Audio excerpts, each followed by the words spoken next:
Everybody loves a good bit of Animal Crossing trivia. Last time I focused on the village facts, but for this video we'll be focusing on the special characters that help bring this amazing series to life, and hopefully you'll find out something you didn't know previously. So, let's jump into it. It's an undisputed fact that Blanca is royalty when it comes to April Fool's Day in the Animal Crossing universe.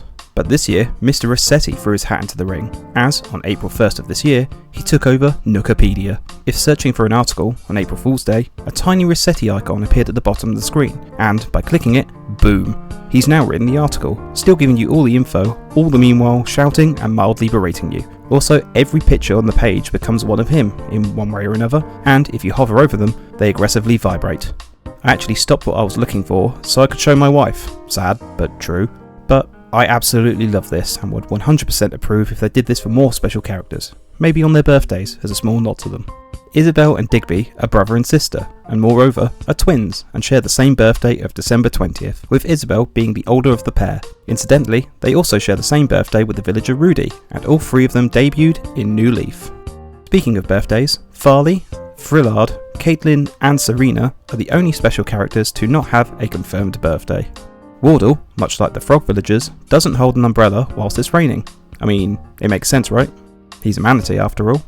Orville and Wilbur, the dodos behind the airport and seaplane, are named after the Wright brothers, the aviation pioneers that are credited with building the world's first successful aeroplane. Despite Wilbur being the pilot of the seaplane in-game, it was actually Orville's namesake that managed the first successful flight on December 17th, 1903, flying for a whopping 12 seconds. Later on in the same day, Wilbur piloted the plane and managed a flight of 59 seconds. Kix the skunk, Cough, best designed character, Cough, shares his birthday with Tasha the squirrel, whose colour scheme and design resemble a skunk. A nice little detail. In Happy Home Designer, it's alluded to that Lottie has a crush on Digby. When Tom Nook introduces Digby to the character, Lottie turns her head towards him with a love reaction and a love heart appearing over her head. However, Nintendo.com's description of Lottie's amiibo figurine is a little bit more on the nose. Quote, Lottie's uncle Lyle works with her at Nook's homes, as does her crush, Isabelle's twin brother, Digby. I wish they'd brought this back for Happy Home Paradise. How cute would it have been if they were working together and they'd be shy when together, or drop little hints when you talk to either of them whilst on their own. Such a shame they did Digby dirty. Hashtag justice for Digby. Sirius's name in Italian is Merino, named after a breed of sheep which are prized for their high quality and soft wool. Reese's name in Italian, however, is the somewhat less imaginative alpaca, named after the pair's species. It's no secret that Celeste is the younger sister of Blathers, the museum curator, but there is no real indication of age between them. Or is there? In City Folk, when talking to peppy villagers, they may bring up the fact that Celeste is around 10 years younger than her big brother. On a side note, during certain special event days in Wild World, you can learn more about special characters. During one of these days, Blathers reveals that he's still in his 20s, however, there is no clue as to how he has aged in any of the later games in the series. Gulliver drops many a reference to other video games throughout the Animal Crossing series, including, in Animal Crossing, he may mention that he left his goldfish in Toad Town or Hyrule. Toad Town could be a reference to Super Mario RPG, or more likely, Paper Mario, given the time of release of both that and Animal Crossing. Hyrule obviously refers to that of the Zelda series. In Wild World, when repairing his UFO, by the way he flies a UFO and you can shoot it down with a slingshot in that game, weird, but anyways, he may bring up a space fox or a bounty hunter who can roll into a ball, referencing Fox McCloud from Star Fox and Samus Aran from the Metroid series. In New Leaf, he references Super Mario Sunshine by mentioning either Rico Harbor or Isle Delfino, or dropping a catchphrase from a character known as Photo Man in Earthbound. And in New Horizons, he can mention the village of Coral Cola, a setting within the NES game Star Tropics, or mention that he had to deal with the Snowmad fleet, referencing Donkey Kong Country Tropical Freeze, and that's but a few of his references. Needless to say, this seagull gets around. There are 3 blackbirds that were introduced into Pocket Camp as the owners of OK Motors, Giovanni, Beppe and Carlo. In Japanese, their names are Kyantaro, Pinchan and Gusan respectively, and could be read together as Kyang-ping-gu. Camping-gu. Sounds like camping in English.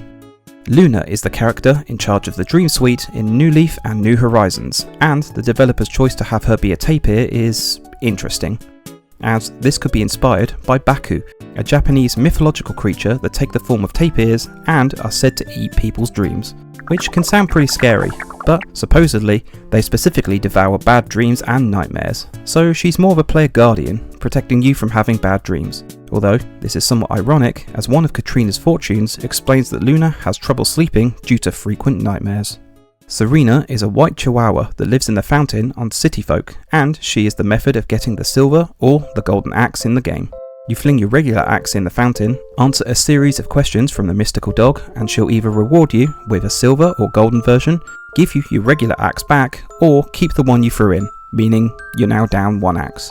The reasoning for the offerings at the fountain is that it's inspired by the fable The Honest Woodcutter, in which a man loses his axe in the river. A river god pops up asking if he lost both a silver and a golden axe, to which the man denies. The god asks about the regular axe, to which the man agrees was his. The river god, so impressed with the man's honesty, then gifts both the silver and the golden axe to him, alongside returning his regular axe. Now, if you were like me, when Nico got first introduced into the Happy Home Paradise DLC, I thought he was some kind of lemur. However, he is in fact a grey langur monkey. He also had a part-time job as a tour guide before the HHP was set up, and this may be where he first met Lottie, as he explains that when Lottie first visited the island as a tourist, he was the one to show her around. The 3 pelicans, Pelly, Pete and Phyllis, have a complicated relationship. Pelly, who works in the town hall/post office during the day, has a secret crush or will tell the player that she loves Pete, the mailman, but is too shy to tell him her feelings. Pete, however, mentions in Animal Crossing that Pelly is nice and she makes me very nice lunches, but how do I put this? She's too much of a child. I'm interested in much mature relationship. And in other games, he shows a clear interest in Pelly's older sister, Phyllis, even blushing if he mentions that her perfume smells exotic, or giggling when he mentions that she said goodnight to him. Phyllis, who would work in the town hall/post office during the night, cares a lot for her sister Pelly and doesn't show any real interest in Pete, even being known to call Pete a fool, saying things like, "Sigh, I hope that fool doesn't come and bother me here again today. I'm not interested."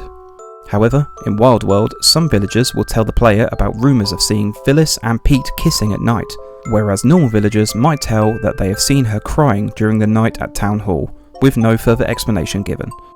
The awkward and somewhat complicated relationship between the 3 is shown in New Horizons, if you happen to scan Phyllis's amiibo card for the roost, as she will bring Pelly to sit with her at the guest table, whilst Pete also makes an appearance, but sat at the counter, as if to be close enough to them, but almost trying not to be seen by the pair. Needless to say, the whole business between these pelicans is pretty messy. KK Slider has a catalogue of 107 songs in New Horizons for the player to collect, some of which are quote, secret, and are only obtainable by requesting them live. However, he does in fact have a further 3 songs which are unobtainable and are only played when the player makes an invalid song request. These songs are known as Hazure 1, 2, and 3, and I'll play a little sample of them now.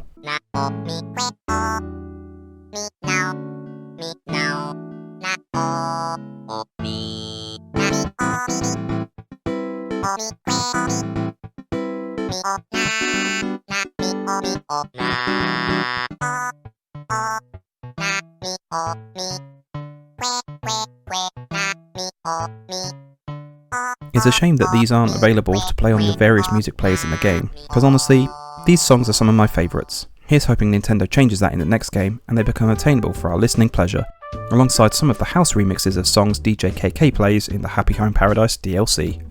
Gullivar, who is completely a different entity to Gulliver, is the only special character that was introduced in New Horizons that didn't receive an amiibo card when Nintendo released the Series 5 cards. As a result, he's the only character you cannot invite to the Roost, the photo studio on Halves Island, or Paradise Planning to design a holiday home for him. That's pretty sad. Joan's Japanese name is Kaburiba, derived from the similar sounding Kabu Ureba, which literally translates as old woman selling turnips. I mean, she does say she's been selling turnips for about 60 years, maybe even longer. She tells this to the player in New Leaf, so I guess the name is appropriate. Copper and Booker's name in Japanese are Omawaru-san A and B, meaning policeman A and B. However, in Chinese, their names translates as Police Uncle A and Police Uncle B. Now, it might just be me, but this makes them sound just friendlier. I guess let me know if you agree. Now, who doesn't love a good game of Monopoly? Seems like a tangent, but it will make sense in a second, as Lloyd, the gyroid character recently known in New Horizons for taking donations for new bridge/incline projects on your island, or the vendors on Halves Island, was used as a playing piece or token in Nintendo Collector's Edition of Monopoly, albeit under his former name of Gyroid. He featured alongside the Master Sword from The Legend of Zelda, Samus's helmet from the Metroid series, a mushroom and power star from the Mario series, and the SS Dolphin from Pikmin. However, these were included in a second print of the game, with the original featuring a completely different set of the 6 playing pieces. Also, the second version included the addition of Tom Nook, KK Slider, and Rosie as spaces on the board to purchase, making up the light blue group, replacing characters from the Star Fox series in the original version. There is a dedicated Animal Crossing monopoly out there, but I've heard conflicting reports about just how insane it is trying to play this version, so maybe I'll just stick with the original style monopoly for now. After completing the Mayday Tour island on New Horizons, talking to Rover enough, he'll mention that he's not used to travelling by plane and is more fascinated by trains. This is a reference to how the game starts in both Animal Crossing population growing and New Leaf, as you meet Rover on the train. Rover will even reference the former when you start a new game in New Leaf, saying that he hasn't done much travelling by train since 2002, which is the year that Animal Crossing was released in North America. However, this nod to a previous game in the series only occurs in the English version of the game. Leilani is Capin's wife and part of the Capin family that help run various services on Tortimer Island in New Leaf, alongside her mother-in-law, Grams, and her daughter, Layla. However, Leilani is the only one out of the 4 that actually has her eyes open, whereas the others all seem to have their eyes closed, or at the very least appear to be squinting. I don't know, I find the idea that Capin is sailing the player to the island whilst having his eyes closed the entire time is pretty hard to believe, but then, he is a pro sailor after all. Wilbur often uses the phonetic alphabet, so Delta Oscar is go, aka Dodo is go, things like that, with the exception of W, which they have changed from whiskey to whisker. Presumably Nintendo wanted it family friendly and so didn't want to include alcohol. It's a very subtle change and something you might not even notice when powering through Wilbur's dialogue. Frillard is a yellow frill-necked lizard that would occasionally replace Dr. Shrunk in the Marquis of City Folk and would teach you a handful of emotions that his student Shrunk doesn't know. He is also one of the only 2 characters to have a walking stick, the other being Tortimer. In Happy Home Designer, the official example given for the interior of Zipper, everybody's favourite totally not creepy costumed Easter bunny, is a reference to the tea party scene of Lewis Carroll's Alice in Wonderland, with Zipper playing the role of the March Hare. A few villagers helped play out the scene too, with Chops representing the Mad Hatter, the player being Alice, and finally Bob in the role of the Cheshire Cat. During one of the parties that the Happy Home Paradise staff throw for you, after hitting a certain milestone of homes designed, Wardle will reveal that Lottie has a sweet tooth. Now it makes sense as to why she's always holding the blue cocktail-esque drink during these celebrations. Flick appears to be very well read. When given a 5-star island evaluation by Isabel, she reads a description of the player island written by various characters. Flick's description is a shortened, personalised version of the Royal Throne of Kings monologue from William Shakespeare's play Richard II. Way to stay current, I guess. You can see the differences between the 2 on screen, but his description reads, "This roiled throne of bugs, this sceptred isle, this hive of majesty, this infested plot, this earth, this terrarium, this," and then insert the name of the player's island here. With the Welcome Amoeba update to New Leaf back in 2016 came the addition of the hippie-like spaniel, Harvey, and the guy's had some interesting developments, despite being added later on in the series. He's gone from the manager/caretaker of the campground in New Leaf and doing, well, not a lot besides feeding the birds honestly, to owning his own island and photography studio in New Horizons, complete with a new, non-player accessible fencing that drove players wild in the early days of the game, unless you hacked it in of course. Then came the 2.0 update and his island expanded somehow. Video game logic, am I right? To host all the different vendors and of course the reintroduction of Harriet. In New Leaf, Harv may tell the player that he has a crush on Harriet, and their relationship seems to have developed to a point where she has a nickname that only she allows Harv to use for her. So maybe the whole crush thing goes both ways and they could be a thing, Leaf's name is a pun, playing on the word leaf, a nod to him owning the gardening shop in the series and his passion for growing plants. In Japanese, his name is Reiji, or lazy, which is a nod to his species of sloth and their tendency to be slow and not move very much at all. There are theories out there that Porter, the monkey attendant at the train station, is actually the villager Champ. They both have very similar appearance to one another. They haven't coexisted in games together, as Porter featured in Dobutsu no Mori/Animal Crossing, and then was missing until New Leaf, whereas Champ only featured in the series via Wild World and City Folk. And finally, Champ's home interior highly resembles a train station, and has the catchphrase "choo choo," onomatopoeia that is synonymous with the sound of a train. Despite these coincidences, there is no evidence that this is the case, and both characters have a different birthday, implying that they are two separate characters. However, there is nothing to say that these two couldn't be related, as Porter's e-reader card reveals that he has a brother that works as a trains engineer, and there are rumours that they occasionally swap places. Lyle is an otter, but may be based on Kawauso, a magical river otter in Japanese folklore that would try and trick humans. It seems very fitting that the first time you meet Lyle in the series via Wild World, he's trying to sell the player bogus insurance deals. His name also derives from the word lie, and follows a similar theme in both his Spanish and Italian names, derived from the verb sisa, to steal, and frode, fraud, respectively. His Japanese name, however, is Honma-san. Honma meaning truth or reality, which seems somewhat ironic given his insurance scams in the past. Dr. Shrunk is apparently allergic to humans, which is pretty unfortunate for him, as his role was to teach the human player emotions. Luckily though, it seems to be very selective.